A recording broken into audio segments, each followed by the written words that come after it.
बौद्ध जलसेचन विभाग कार्यालय सालुंगी बाम केनाल रे रबी ऋतु पानी छाड़ा दाबी में विभिन्न ग्रामर चाषी माने विभागीय निर्वाही जंत्री द्वारस्थ होते। मिलिथिबा सूचना अनुसार रबी ऋतु डालुओ धान सहित बहु संख्यार चाषी पनीपरिबा चाष करुथिबा बेले विगत वर्ष मानकरे सालुंगीर बाम केनाल रे जल जोगाण बंद करा जायथिबा फଳରେ चाषी माने क्षति सहुथिले।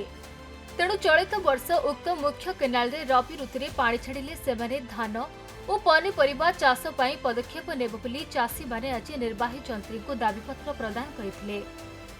जिला बीजेपी कृषि मोर्चा सभापति रवींद्र देव नेतृत्व में बड़ खाली गाँ राउत बाहल कला पथर मुंडी पथर आदि 8टी ग्रामर चाषी माने जलसेचन विभाग निर्वाही जंत्री कार्यालय को आसी दाबीपत्र प्रदान करथिले।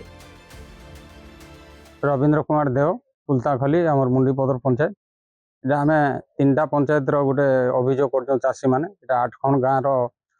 चाषी मान नहीं आज गोटे आज तेणु आम निर्वाही जंत्री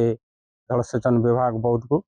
गत वर्ष जेहेतु पानीटा बंद कराला रबी फसल पानी दिया नहीं गला ये वर्ष आम के पानी दि जाऊ चाषी के आम पनीपरिया ठार धान चाष करूँ से विषय नहीं आज गोटे अभियोग पत्र आम देचु आज भितर आम असिस्टेंट इंजीनियर नथिबा अवस्था आम सब कलेक्टर को से दाबी पत्र उपस्थापन करूँ